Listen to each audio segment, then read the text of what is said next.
So Jacob, what would you say your favourite film genre is? Favourite film genre? Ooh, I'm probably going to have to say either romance or musicals. Musicals? Yeah. Well, I think you're that type of person. What type of musicals? Like, what films? I have to admit, I'm more of a classic musical person, like Golden Age of Hollywood, 1950s sort of era. You know, you got your Gold Calamity Jane, you got Singing in the Rain sort of stuff, absolutely beautiful sort of things. But I'd probably say it's around that era, definitely. Have you seen the new La La Land? It's meant to be incredible. It's leading the Oscar nominations, the BAFTA nominations. I mean, I haven't seen it yet. I do plan to though. But I've heard it's all about the classic age of Hollywood sort of stuff, and I'm really looking forward to seeing it. And it's 11, is it? 11 Oscar nominations, tying the world record. 14, I believe, tying the record with Titanic and another film. I'm not quite sure, but that's what it is. And it's got a potential to win because it's still has a chance to win the world record for the most, doesn't it? Yeah.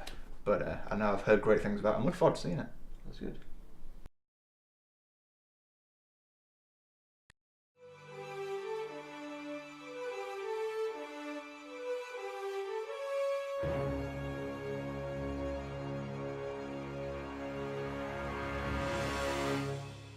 Editing, one of the key developments in film history.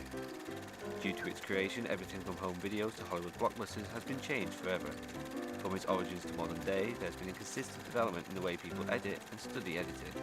However, few developments are as key to editing history as the theory of Soviet montage. But what exactly is it? To define montage is interesting depending on the context within which you're talking. It comes from the French monter, which means to assemble or to put together. And in a very general sense in French is the process of editing. In the context of film, it's more commonly associated with a period of filmmaking in the Soviet Union in the 1920s into the 1930s, started by a group of filmmakers who were exploring the cinematic medium more fully and how you can cut shots together. Okay, so now we know a bit about Soviet montage. We know where, the Soviet Union. We know why. To experiment with film and cinema, all we need to know now is the who. There were 4 primary filmmakers who were exploring the different aspects of montage. You have Podovkin, you have Kuleshov, you have Eisenstein, and you have Ziga-Vertov. So, there are 4 creators of the theory, each of which developed their own aspects of montage. However, one was the first to develop the idea of the edit itself providing emotion, and that was Kuleshov, with what would come to be known as the Kuleshov effect.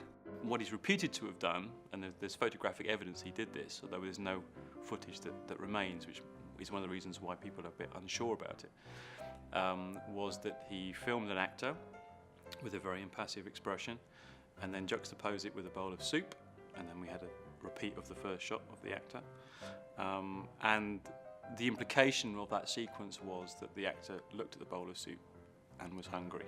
The second was a repeat sequence, but the soup was substituted with a body in a coffin. It implies a sense of grief or sorrow. And the third example was of a young woman lying kind of very seductively on a chaise longue, and this implies a kind of lust or desire. But the actor's face doesn't change, and it's the juxtaposition, and that's the key term in Soviet montage, the juxtaposition of these 2 shots, or these 3 shots rather, in sequence, which draws the audience in to give that sequence meaning by interpreting the information that they're given. But that information is controlled very carefully by the director, in this case, if it happened, then by Kuleshov. It seems then that Kuleshov had indeed been able to control his audience. He found an effective test which proved that the edit itself provided emotion. Everything from Hitchcock classics to modern day masterpieces used the effect to provide a deeper level of meaning in their films. This made what we watch today more substantial and gave Lev Kuleshov a truly well-known place in the history books.